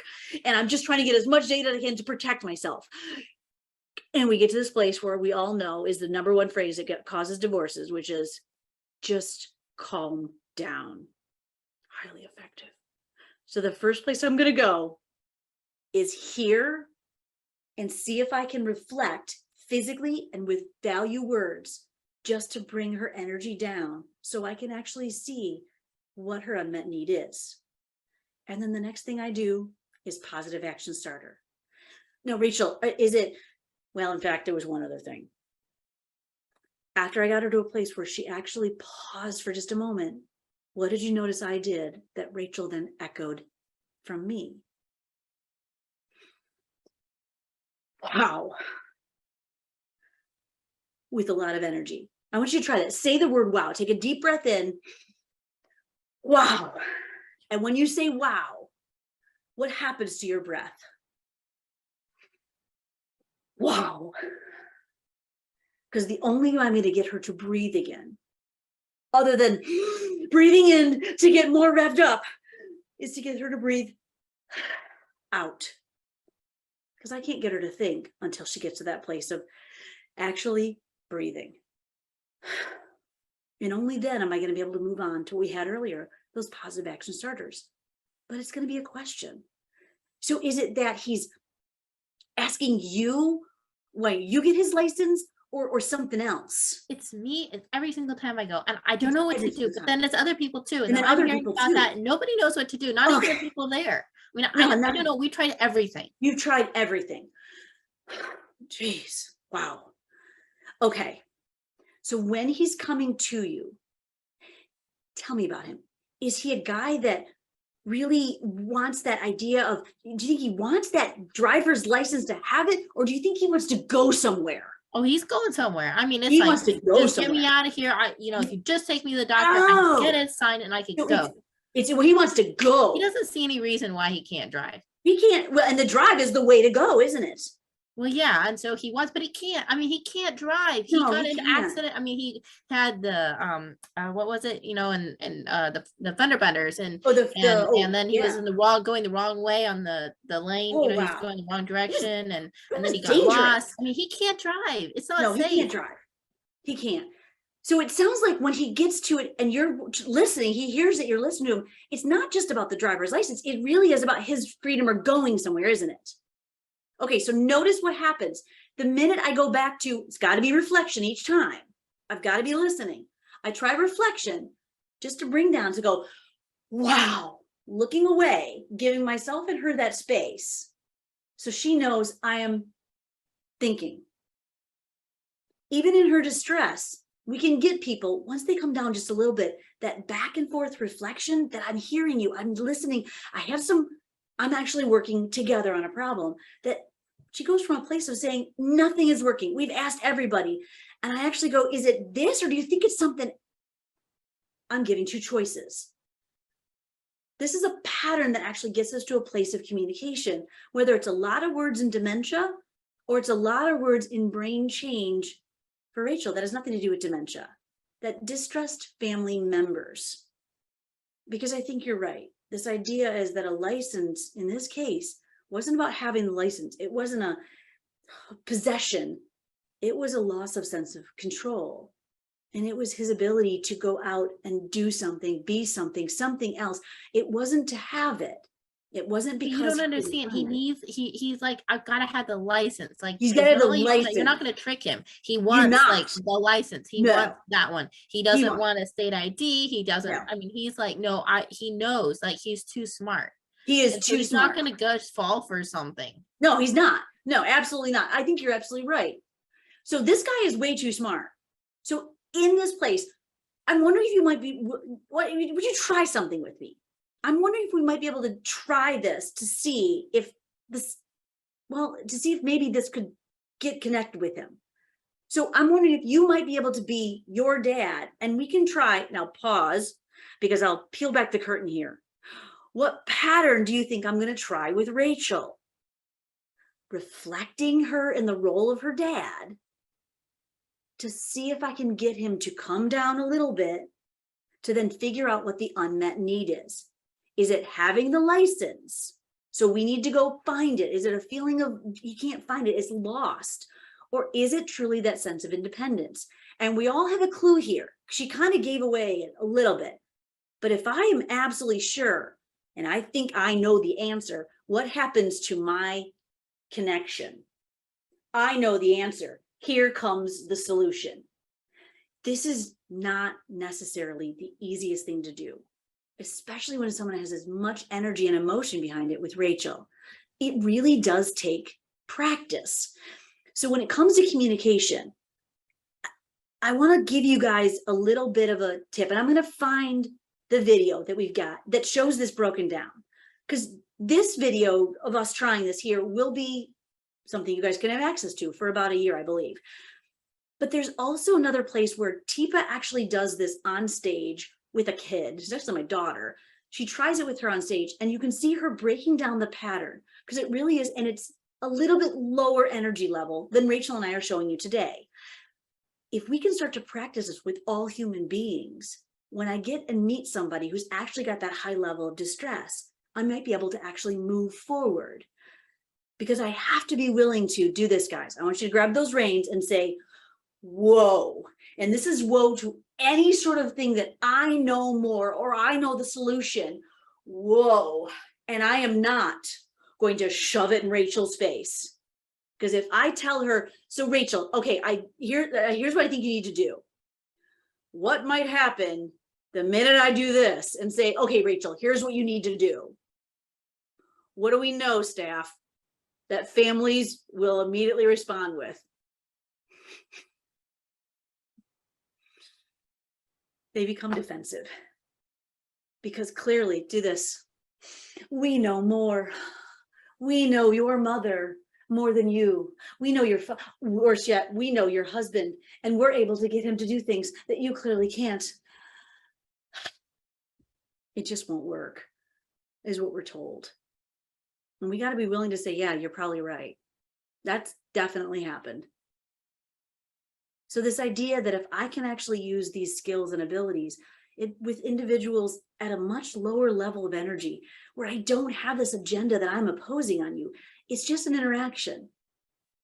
Where when Rachel says a sentence to me, just any sort of thing that she may be looking for or wanting, but she can't quite get the words, can I go into this pattern?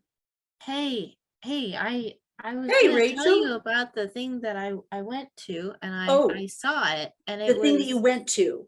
yeah, I just got back from it, and Oh, you and just it got went, back from it. yeah, we went up there, Oh, and it had all, and you know, the ones that I like, and so the ones we you went to like. see quite a few of them, and then it had the thing that goes back and forth and Back back and and forth, and it was really pretty. And then the oh, watching the well, you know, the one that comes up and goes down. the one that goes up and goes down. Is it? Yeah, it you Was know, it during the outside? day, Was it during the day, and during we the day? went out, and when it came, actually when it went down, and then when it came back up, and it was so pretty, and I knew This you'd is so want to pretty. know about it because we like them too. Oh, whoa. Okay, so was this here or somewhere else? No, the one we got back from. Oh, then we got back from, so it's somewhere else. Ah. Yeah, when we went up, well, by you. Oh, by me. Yeah, by you. Because you wanted to know when we came up there, and then when we Oh, saw it when we were up there. when we came up. Oh, so with me when Yeah, when with we were you. together.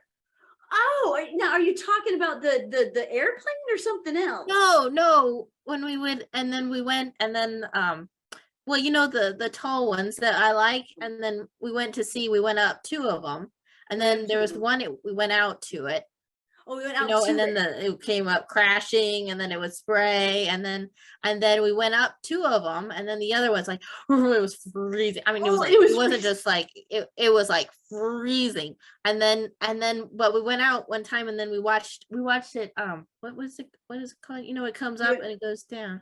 you went up and goes down. Yeah, Was it? we were watching it when it came down, and then the next day we went and we watched it come up, and it And you was watched it so come up? pretty. Oh my gosh, it was so pretty. Oh, Yeah, it is was this so something pretty. we could do again, or is it just sometime a certain Well, time you'd of have to come year? back. Oh, if you come back, I would love Yeah. that. Well, I Hey, would too. well, I think that'd be awesome. Well, we could do it together. We can definitely do it 'Cause you like together. it too, don't you? Don't you like them? Well, I tell you what, can you show me what you do with it? Well, here you go. It's like this one. It's like this one. It's a squatty one. You see, Oh, and oh, then look, it's like it's coming up. oh And my you had, gosh. Oh, so it's like, and is it the, then they came and they would crash, and then they'd go up, and then you see the sun. oh, It is wasn't it, that one though, but it but it was a wasn't that short one. one. Was it the waves or something else? Yeah, and then then Oh, let's see. oh yeah, we gotta go. You talking about Yeah, the it was really beach pretty. or something else? The what? You talking about the beach or something else? Oh, it's beautiful. I love Oh, those. Don't you? I do. I really do. I mean, there's Hey, just nothing like you just sit there and you can just watch it come in and out. oh, it's the rhythm of it. Come in and go out. Oh, I love that. So peaceful. I like to watch that as well. You know what I also like to watch? What? I like to watch the birds too. Oh yeah. Yeah. I Do think you there have might, good ones there? We do. Rachel, tell you what, let's go check it out. So pause. How long did it take me to figure that out? They might know how long it took, because this happens quite a bit. This idea that I'm going to be presented with somebody that the nouns are missing. They're not there. But if I can go to this place of I'm willing to hang on, but I can't lie. When she straight up asked me, do you know what I'm talking about? I'm not going to say, yeah, I got it. Do you think my friend Rachel is going to figure that out at some point? I can't get myself in trouble. But what I can do is show her in the form of a question and then do what she's doing, but then add just a little bit. Tell me more about it. Could you show me what it is? Sure enough, she found something. She found the beach. She found the waves. She's either talking about the sun or the waves. I'm not sure which exactly. But do you think maybe I've gotten a clue about where it is I could actually engage with Rachel? Do you think this is someone who likes the rhythm of the earth, that likes the songs of the birds, likes seeing the wind blowing through the trees? Might that be something that I could do? Because the reality is what I came in for. I got to get her up and get her changed. And I cannot get her out of that chair to save my life. She'll talk me till she's blue in the face. So if I'm not giving some ideas of how it is I can actually get connected with her, because once we get going together, it's actually kind of fun. I really like my friend, and she likes a lot of the same things I like. This idea where there's lower risk. If I can't exactly get her out of the chair now, might I be able to come back in and try a little bit later? Is this something that I could try when it's a lot lower risk? Her energy is just a happy energy. Reflecting in the form of a question, exactly what she's saying, and then coming back with, is it this or something else? Tell me more about it. And our third one, show me. Can you show me what you're talking about? Reflect. Is it this or something else? Tell me more about it. Could you show me? Those are our clues, our communication. But if I lose sight of exactly how it is I want to get connected, and I start shoving my agenda, what do you think is going to happen to that relationship with Rachel? Well, Rachel, I just don't know what you're talking about, hon. Listen, the reason, tell you what, let's get you cleaned up because I noticed you're kind of wet. But I'm fine because we went to see it and you like them. I know, I do. I really like being with you, Rachel, but we're going to get you cleaned up, okay? Come on, let's get you cleaned up. That's not, but the one where we watched it. Yeah, I know. And we'll watch it again for sure. Absolutely. Yeah. So let's tell you what, let's get you cleaned up anyways. Let's get you cleaned up and then we can go watch some stuff. No, I'm fine. Oh. So how many of you think I'm going to get Rachel's pants off at this point? Let's be honest. It's a pattern we've got to think about practicing. Because now look at Rachel's face. It is so hard sometimes to pause, walk into the next room when I've got 30 other things on my mind. Take that 1 second to go, Rachel, hey. Well, there you are. Hey. Well, hey. Look at that bright smile. Well, I like yours too. Well, thanks. Oh, hey. How's your eye doing? Is it sore? Yeah, is it sore still or is it better? Well, it's better, but it's been giving me a lot of runarounds. It's been giving you a lot of runaround, hasn't it? Wow. And then the things you have to put in it, I don't like those. Oh, no. Do you have to put eye drops or something else? Noticing the pattern, guys. Is it eye drops or something else? Well, those things that you put in it, Ooh. but they're hard to get into the right place. They You are hit the hard. target and then you miss. You've been pretty good at that, haven't you? You've been getting them in, haven't you? But then I can't. But then you can't, and then it doesn't work. And I don't know why. I don't know why. Hey, Rachel. Hey, tell you what. Let's go take a look at it. Let's see if we can figure this out. Well, there's this one. What's the one? Show me. There's this one. There's that one. That's the one. Is that the hard And then one? there's this one. This one. Oh, there's that one. Oh, that one looks And kind of then weird. there's this. All three? I don't know. This one might not be that one. This might That be a one there. different one. Maybe a different one. Okay, well, But- let's start with that one. Well, but then there's this one too. Oh, does that go on your eye or around it? Oh, I think it goes in it. Oh, that one's the one that goes in it. I think. Okay, show me. Come on. Well, go you check it take out. this, you take this Take 'em off, and then you Okay. put that there, and Okay. then you take that. But see, the thing is, it doesn't go always where it's supposed to be. Oh, You have it to go doesn't. like this, and then you have to like go like that, Uh-huh. and then you have to look like up, Oh, and then it goes. nice. Got it. Sweet, you did. Oh, that is not fun, is it? No, I don't like that one, but that's No, better I than the don't. other one. Whew. Okay, we got one done. So pause. What do you think my actual agenda was? My job was to go in there and figure out whether or not Rachel's been doing her eye drops. I got my agenda met. And how do you think Rachel's feeling about our relationship? Pause, connect, and find your in, as you guys are so skilled at doing already. It's when I hit that resistance and someone tells me no. If in fact there's no understanding, if I continue to push, how far is it going to go? It is a real tough one. So in this time, we're actually looking at, we've got about 10 minutes left. And I want to make sure, I'm going to give Rachel a chance to look at some of the questions, but I want to pull up here some of these other, these other slides that I've got. This one very much is looking at not only the positioning. If you just new to us and you have not actually heard that much about TPUS, no, it's got really these steps of the way that I pause at the edge of visual space and actually truly engage with someone, a positive physical approach. I use my body and I try to engage with the relationship first. That's the place where I can go to. And only then am I going to be able to connect emotionally before I even get going. So all these language ideas that we've been talking about are here in the heavy language versions. But then it also goes and shows us where it is I can actually do and what I might be able to do when it doesn't go that way. I've got to be willing to pause. And if I really press, because sometimes I'm going to be about my agenda sometimes. And when I make that mistake, I've got to be willing to say, that was not okay. I'm sorry. I'm sorry. It's not that I'm sorry that I pushed you to change your pants when you were wet. I can't be sorry about that. I'm trying to keep you safe and clean and healthy. But I am sorry I embarrassed you.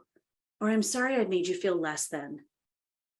Or at those moments of real connection, when you realize someone is just telling you, I don't like this. I don't like what's happening to me. And I'm not stupid. I know I'm just not who I was. There's those moments of lucidity. And that's a moment of raw. It's a moment of raw emotion. And I have to be willing to not go to that ultimate lie in dementia that says, it's okay. Because it's not okay. And if we know the basics of dementia, it's don't lie to me, live in the moment with me, go with what it is that's my reality. And my reality at that moment is a moment of true reality. I know something is really, really wrong, and I'm scared. And sometimes I just need you to tell me the truth. I'm sorry. This is hard, and I hate this for you.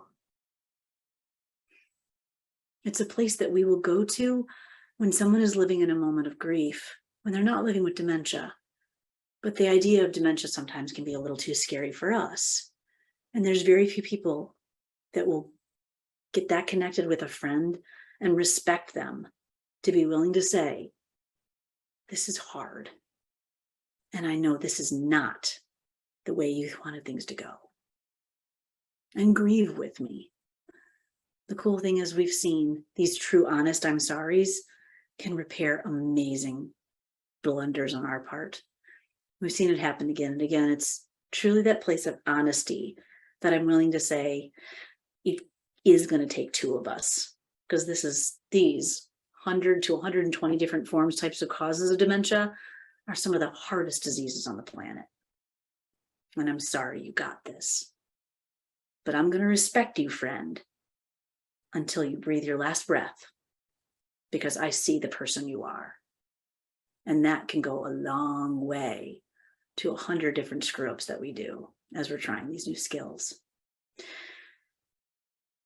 I want to end us on a happy note. I want to end us on a place where we're recognizing that moments that we saw with Teepa and our friend Lauren really can happen in dementia, that there are some amazing joys here. And a lot of the people that we have the honor to work with, to truly co-teach with, are friends that have told us, I am no longer a sufferer of dementia, and don't put that on me, because I am living life with dementia. And it's got to be us that's got the change. If that person has worked so hard to find moments of joy, far be it from me to grieve and make them grieve with me when I suddenly am showing that I think they're less than. And I want to show you a young man that chose the pathway of saying, I will pause. I will be a better communicator. And I know that there might be a better way that we can do things. He actually does this great, amazing job of pausing, reflecting what Teepa wants, what she's showing him, and then actually showing, wow, I can do things with you and we can find our connection. You're going to see that same pattern here. And you're also going to see him go, oh, a couple of times thinking, oh boy, his agenda that he came with was to get Teepa hydrated. We know that one. That one happens all the time. Whew. Let's watch Teepa with Matthew. And this young man does an amazing job truly trying to get connected and going with her in the moment so he can find that moment of joy with Teepa. Let's watch. As I share screen first.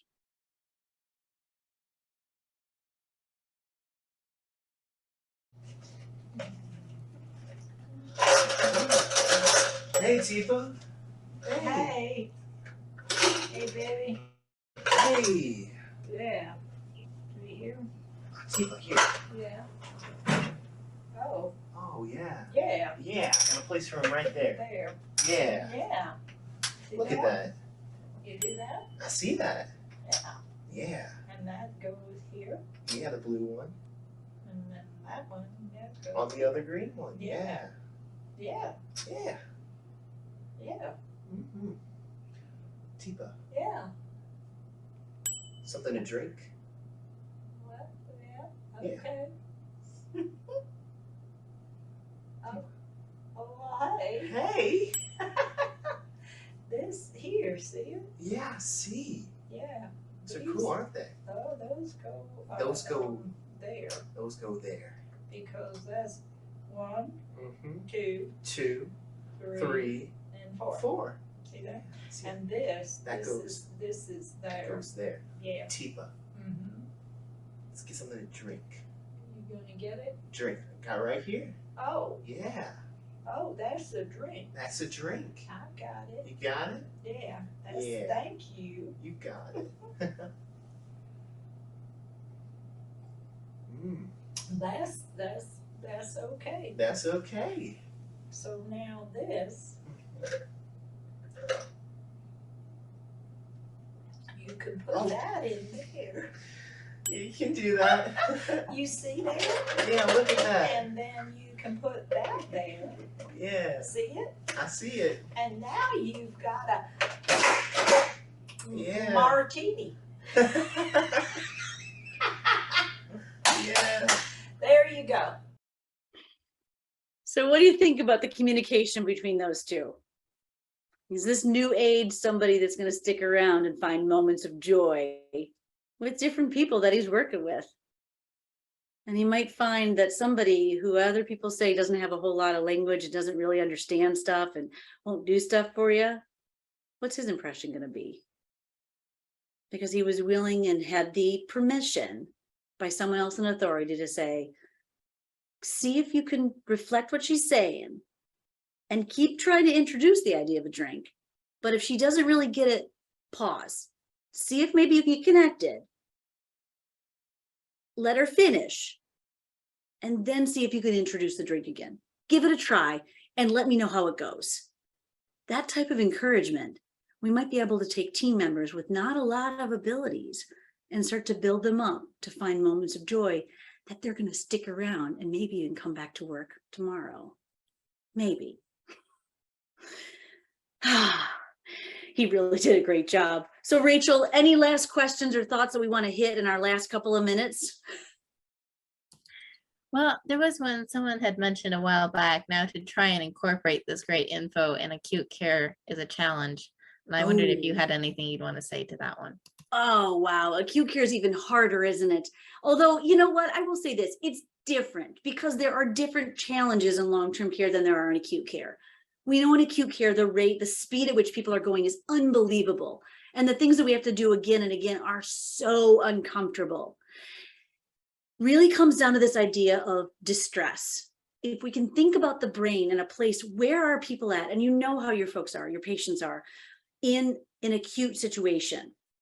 How much of the body is going, oh crap, a lot of this is very dangerous. So much here is foreign. So much of this is uncomfortable. So much of this is painful. My amygdala is always going to be up here. It's a place of great distress. Try a couple of things and see if you can find some friends. Try that idea of when I come in and you yourself, the patient, is laying on the bed, knowing what it is I look like as a person, and I'm gonna shine another light here, because we know hospitals are very bright places. What it is I look like when I come and I really try to help you see where I am. How is it that I'm seeing things from my patient's point of view? If I'm laying in a bed, how can I help you feel a little bit more comfortable? Just that idea of the use of space, and actually with the offer first, before I ever touch. Try just those two things and see what happens.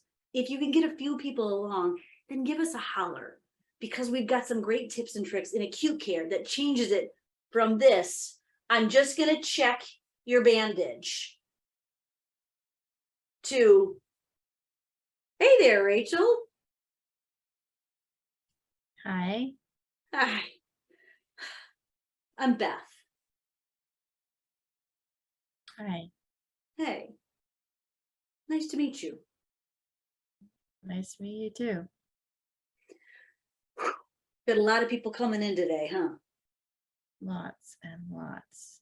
Lots and lot. Doesn't feel like any rest, does it? No. No. Tell you what. Let's get you a little bit more comfortable. Sound like a good idea? I think I just be like this. You want to just be like this. Are you cold or are you good? Yeah, kinda. Kinda? Well, tell you what. Let me see if I can get you another blanket. So pause here. Our time has come to the end.